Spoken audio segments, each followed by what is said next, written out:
Hello, welcome to Breakfast Central. It's the beginning of a brand new week and the last week in the month of July. Boy, we're excited to be here on a Monday morning, especially after the type of weekend we had. Yes, congratulations to the Super Falcons. We had a triumphant weekend. I am Gbenga and Joe. This is Breakfast Central. You're welcome to the program. And I'm Joe Hansen. Welcome you to Breakfast Central on a Monday morning. Don't worry. Yes, it's just a dual presentation for today for the next 3 hours.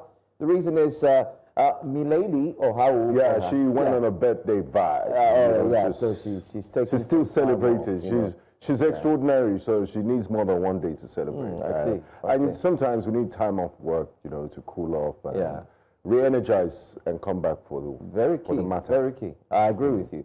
And that's necessary. That's exactly what she's done. But not to worry, we're here to ensure that we bring to you every single story and ensure that the analyses are indeed spot on. Plus, as always. Yes, the guests will be having join us in the course of the conversations will be one that would indeed enlighten you and most importantly help us to dig deeper into the major story. So I'm Joe Hansen, but don't forget too that we'll start off with celebratory mode, especially with the Super Falcons doing us proud.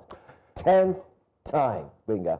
And the first major trophy under the APC administration of President Olamide Tinubu. Do you think they should count that as part of their achievement? Every government does that. Okay, so let's add it.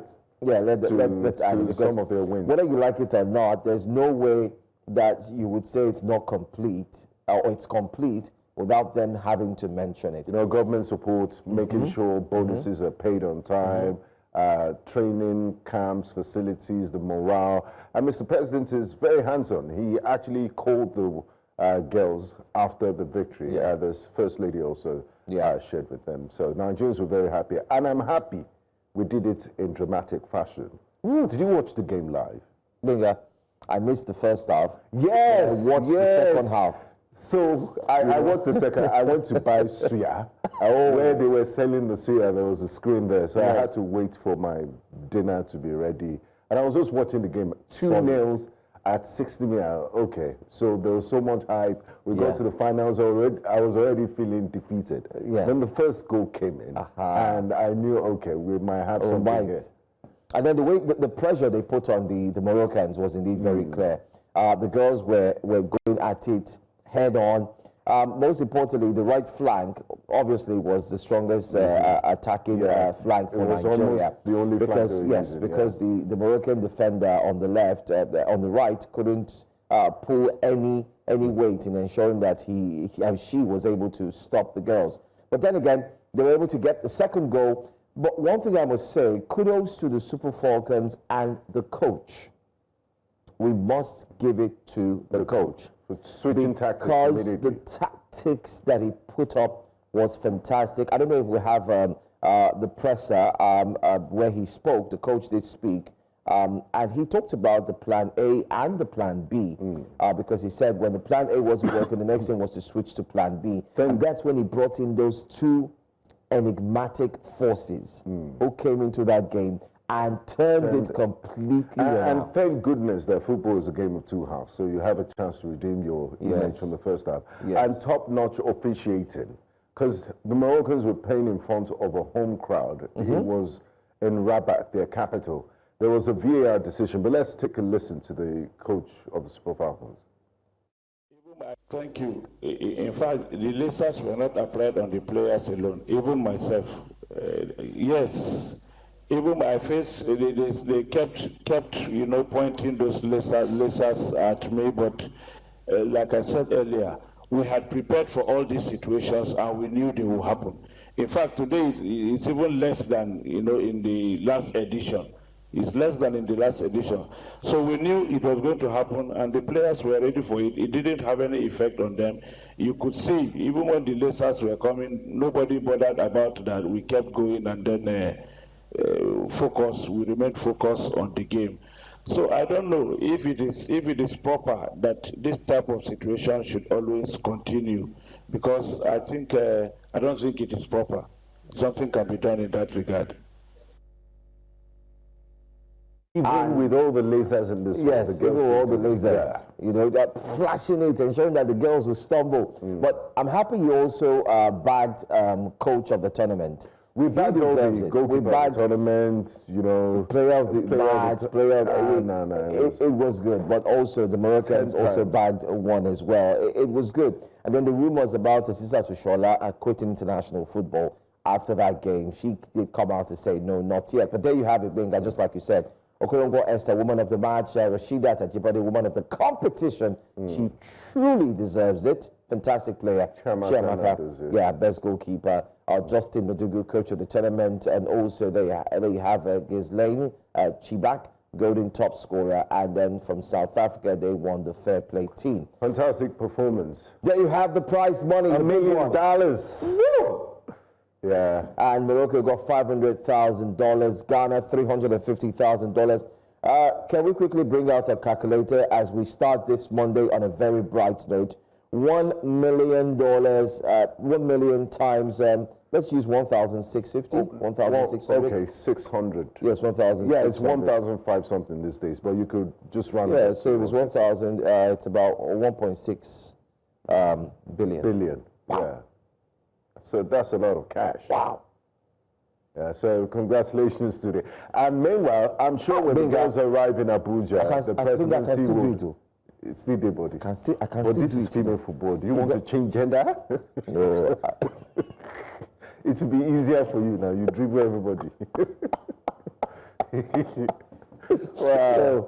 So, and I'm sure they're going to get lots of goodies when they arrive in Abuja. So, present the trophy to Mr. President. The corporate Nigeria would also have some good things to share. But the thing is, Mr. Tony Elumelu donated 25 billion to Lagos State last week. So I don't know if there's still more cash to go around. To go around. Lagos State has money. That's a huge amount to donate. Lagos State has money, and aside from Lagos State, Nigeria, I think it's a deserved win, and Nigerians should also receive something. And that's the president talking to them via video call where the girls will listen. Let's see if we can get the audio as well. Very, very happy. Thank you, sir. You'll be celebrated. And I congratulate all the coaches and the management of the team, including the ministers and the officials. Thank you, sir. Thank you, sir. Esther, Charley, Jennifer. Thank you, sir. Thank you, sir. And I very best regards to Rashida.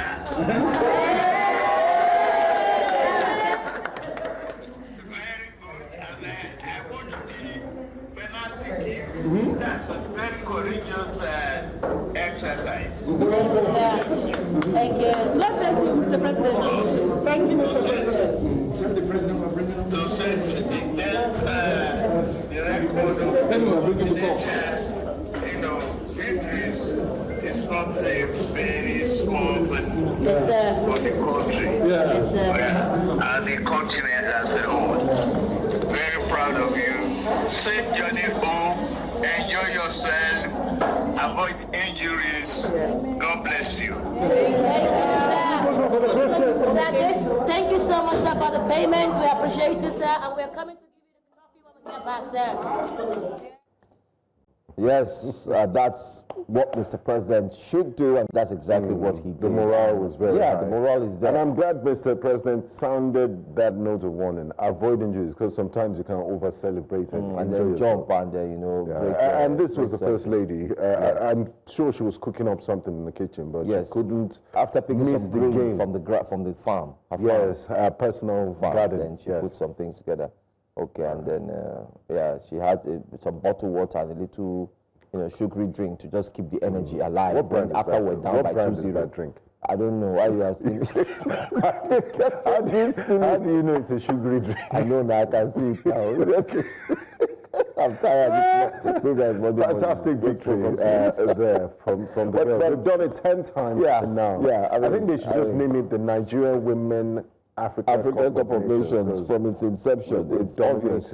But one thing I'm certain is that President Bola Ahmed Tinubu, that I know and I'm certain of, will definitely celebrate these girls like any other past president may have done. He's going to do more. He will. By more, I simply mean I'm certain that when the girls get to the Aso Rock, the villa, they will, of course, get the welcome. Aside that, many have said give them properties, give them lands, give them money, give them.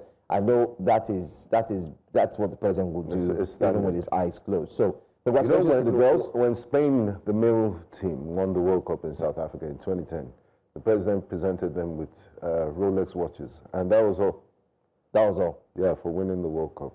So indirectly, you have a choice either to sell your Rolex watch and make a fortune, or you keep it, and when the stocks are higher, you sell. So I think that's, in other words, I think the president was saying this is an investment. Here you go, take. You choose what you want to do with your investment. And I hope this is an inspiration and a call to action for the Super Eagles of Nigeria. You've seen what the girls have done. It will be a travesty. It will be tragic. It will be a monumental disaster if we don't qualify for the World Cup next year in the United States, Canada, and Mexico co-hosting. We missed out the last World Cup. And, I mean, how can we call ourselves giants of Africa and the Super Eagles are not there? With all the players we have on paper, please, I'm begging you guys, step up your game and let's qualify for the World Cup. Absolutely. Absolutely. Well, let's move away from that story, away from celebratory mode. Let's go to another very interesting story. Well, over the weekend, the Bariga LCDA did come alive, where we saw reactions come after there was a sudden change of a popular bus stop named after one of Nigeria's most flamboyant and one of Nigeria's most talented musician, better known as Charles Okuta. Flamboyant, controversial. Yes, controversial, you name it. Activist. Absolutely. I mean, he has so many hats on his head. Yes. Enigmatic too, some will say. But let's take a listen to this and then we'll come back for analysis. Charley Boy. Ajidago Street will now be called Olamide Adedeji Bado Street. That means that Charley Boy Bus Stop will now be changed to Bado Bus Stop. No more Charley Boy.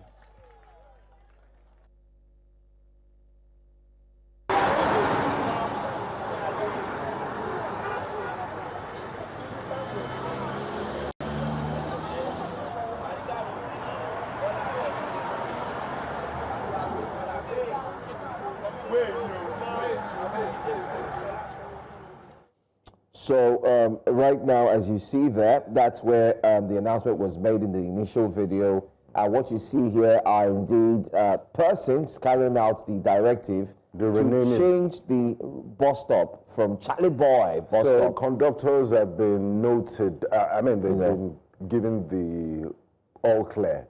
There's no longer Charley Boy Bus Stop. No, there's no more. It's Olamide Pado. Wow, if you want to come down from the bus. I remember somebody saying she was in a bus, and then this lady said, conductor, I'd like to alight from the bus. I said, madam, that your English is too big for downfall. Use that kind of English for aeroplane and train and things like that. What do you mean you want to alight? I want to come down. So we have we have a problem here. Many have called this mixed reactions. Many have called this a type of politics that would end up hurting Nigerians in the future, because Charley Boy Bus Stop has long been known to be a bus stop because of its popularity and because, like we did mention, also named after and Charley Boy used to live around and he used to live around there. Remember the popular bike? Exactly. Hanging on top of the building. And so on. So all of a sudden, it's changed. Well, there are two ways to this story. Many have said it is tribal politics. I would say, personally, that this is coming at a wrong time. Yeah, on one hand, they read the room and knowing how sensitive this thing is. And why I would say that is because currently Lagos has been touted to play tribal politics. I mean, we had a guest just last week talking about the local government elections, how certain people from certain tribes are not allowed to carry out their exercise. They were intimidated. They said, look, this place is APC zone only. And we remember what happened in the last election. So Lagos, a very cosmopolitan city that prides itself as a center of excellence, should rise above this very primordial, basic, ethnic jingoism that we're seeing going on. But people would always argue their points. Number one, they say, Charley Boy, that there are bigger Lagosians, indigenous people that have made their mark. Charley Boy is a critic of the current government. He's not. They also highlighted his lifestyle, you know, some pictures that he posed for that are almost nude, and they said he's not a character worthy of emulation. They've also argued that he doesn't even live there anymore. He doesn't have any connections with the place. So why is it still Charley Boy Bus Stop? Either way you look at it, the original reasoning, I mean, borders on ethnic politics. So, but you know, politicians will always try to justify their actions regardless. So like I said, there are two sides to the story. I mean, your point is indeed valid. For some who have deemed it to be valid, that one, this person doesn't represent what the state really is, talk less of what we choose to name that bus stop. Secondly, some have come out to say, well, there's nothing wrong in changing the name, because obviously it should be a thing that can be reviewed over time. And Charley Boy Bus Stop has been there for years, you know, decades. However, they think that it is good to change the name of the bus stop with a more current sensation in terms of artists. But Gbenga, let me mention this very quickly. The chairman of Bariga LCDA, Honorable Kolade Alabi David, aside from changing just that bus stop, he also did make changes to other bus stops. Let me run through some of them, by the way. Ilaje Road is now going to be called King Sunny Ade Road. Ilaje Road, King Sunny Ade Road. I'm not done, just hold on. Yeah. Bariga Road will now be called Bola Ahmed Tinubu Way. Okay. Bariga Road. So it's no more Bariga Road. It's now Bola Ahmed Tinubu Way. Way, not road. Take note. Community Road, Akoka. That very popular community road, Akoka, where, you know, I mean, brings back memories. He's changed it. It's now Babajide Olushola Sonwo-Olu Road. Now, our Google Map is taking people go lost too, my brother. Go lost, my brother. I agree. Ajidagon Street is now Olamide Adedeji Bado Street. Okay. Charley Boy Bus Stop, Bado Bus Stop. Bado. So I imagine you in the bus and the conductor, driver's job is Bado, wow. Then you are like, can't believe I just did that. Bado, wow. I mean, this is a very unnecessary distractions. I'm not done. Now listen to the one that got people talking and saying that this changes equally borders on tribal or ethnic politics. Ifeanyi Street is now named Abolore Akonde Nice Street. Ayodele Street, Ladilak, is now Tony Tetwila Street. And Ilojo Crescent, Obanikoro, is now Bukayo Saka Street. Starboy. Up Gunners. Wow. You know, will this change the cost of transportation? Look, I understand. Will this affect how clean these areas are? For that. Will it change the flooding that happens on those roads? The infrastructure. On these roads? Will it improve the livelihoods and the, you know, do the residents have pipe-borne water? The street, do they have open drainage? Is there flooding? Have you taken care of all their immediate needs in that area? Do they have street lights? And then, I mean, this naming, and there's something about legacy and history. You don't just go around renaming things that have been community road. What is wrong with community road? Community road has always been there. Yeah. It has a history. For those who also live in Lagos, understand based on the fact that the schools and all that. I mean, when you think of St. Finbar's, yes, you know, there's. And also, I mean, for those that argue that it has ethnic coloration and ethnic politics, they would argue back, or that the rebuttal would be that, look, they changed Yoruba names into, they changed some streets that were Yoruba before, like you mentioned one of the streets. So Just changing Ifeanyi to a Yoruba name doesn't really make any difference. So they argue. But let's take reactions from social media. Charley Boy eventually spoke, and he said, the pettiness within. The renaming of the Charley Boy Bus Stop by the Bariga local government is all shades of petty. With all due respect to Olamide, that bus stop, I reconfirmed while working with Father on his biography, was named as such because the very good people of Bariga used to gather there to meet with him and tell him their story and problems, and in turn will carry the wahala on his head. He got several arrests, several beatings, and even got the DSS infiltrate his home allegedly as a result. The Charley Boy Bus Stop was not just an ordinary bus stop, it was symptomatic to the people of Bariga and Bagada and to all Nigerians who ran there to sit under the tree to lay their grievances to a man who listened and acted. The Okada people were the first few who started gathering there. Then the petty traders who these same local government people used to harass to no end, and the military pensioners all came. He would move from the bus stop to the heavy trafficked Bagada Expressway to block it and collect money from cars to give to the people under the tree that was now named Charley Boy. Today, petty politics and a lack of sense of history have pushed these people to destroy a symbol of a struggle that benefited their people. We can only just laugh at the arrant folly of these ones, as true heroism is etched in history and our hearts and not in the symbolism of a physical bus stop. Charles Oputa, area father, remains an icon, and his name and efforts will far outlive this dainty Bariga local government chairman, who will fade into the dimness of obscurity after his 1 minute on the sun. Come and beat me. Hashtag, well, no hashtag, maybe asterisks, Duke of Shimon. Interesting thoughts there. I thought Charley Boy, this is from Murphy Agbogidi. Says, I thought Charley Boy Bus Stop had already been renamed Second Pedro Bus Stop, yet people still call it Charley Boy to this day. Now they want to rename it again to Bado Bus Stop. Honestly, what's the point? It seems the local government chairman is completely out of touch with reality. You can't force a new name on a place that people have already named and accepted for decades. Charley Boy has become part of the local identity. Changing the name over and over won't erase that. It's not about signboards, it's about what the people recognize and call it. If even the previous renaming didn't stick, what makes them think this one will? At the end of the day, people will still call it Charley Boy. This just feels like another political gimmick with no practical value. Focus on fixing roads and drainage, not renaming bus stops for publicity, and also streets, if I may add. And then the paperwork for those that live in those streets.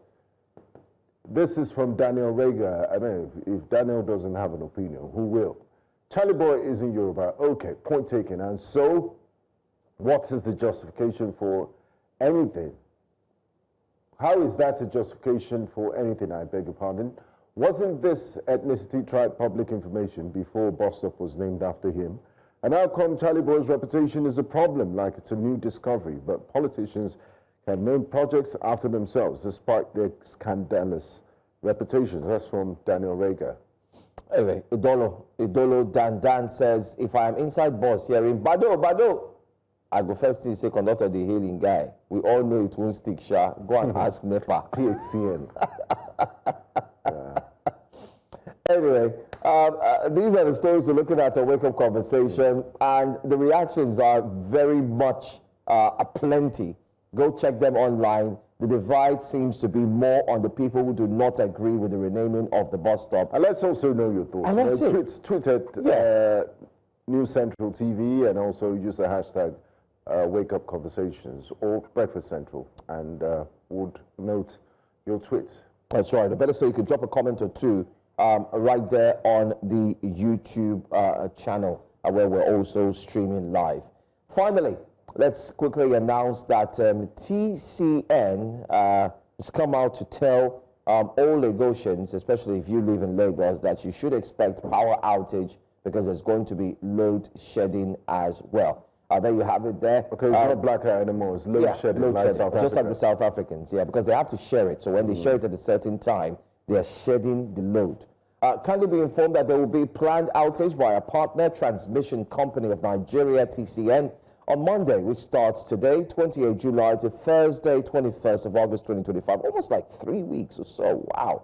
The time, 8 a.m. to 17 hours. That's from 8 a.m. to 5 o'clock. Yes, 8 a.m. to 5 p.m.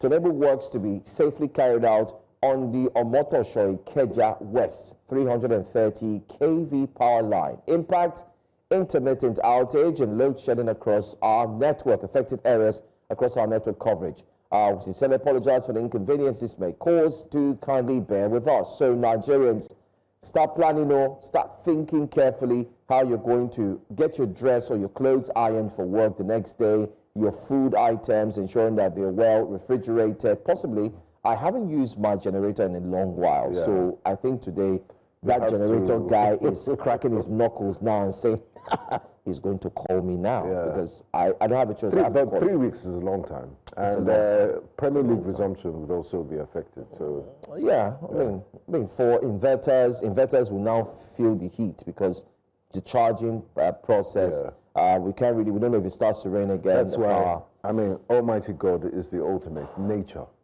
renewable energy. There's no way you can carry out, the sun doesn't tell you, look, you won't have sunshine today, we're carrying out maintenance. So thanks to nature and God for providing us with renewable energy, endless energy sources. You don't need to carry out repair works and all of that. But sometimes those solar panels need maintenance. They need maintenance. They really and if you see us appearing in suits that are a bit rumpled, just I have an excuse now. Okay, it's true. They are taking the light. True. Or maybe you can start telling them now, maybe with my wet t-shirt and Ankara. Or Ankara, and just show up on set and tell you people. It's not about our let's get the show on the road. It's content is what we're discussing. Like Yoruba says, Okpon. Anyway, we've had a field day of wake-up conversations, and like we said, go online, drop a comment or two. Let us know what you think about some of the stories we've brought to you thus far. We've talked about the renaming of the bus stops in Bariga, especially from the LCDA chairman. We've also talked about the victorious Super Falcons. The victorious Super Falcons, and we cannot wait. Hopefully, we'll get our correspondent if she can get across to us and shed more light on what really took place. In case you missed the game yesterday, which is our premium, I'd say, sports program that airs on this channel every now and then. Then we also did not forget to talk about the president, where he also spoke to the Super Falcons, and promises have been made. We want to see what will happen. We have no doubt that good things will happen. I'm sure the girls will be in Abuja today. Oh, yeah. So. Thank you. But let's, Breakfast Central proper starts in a moment. But let's bring you headlines of what to expect today.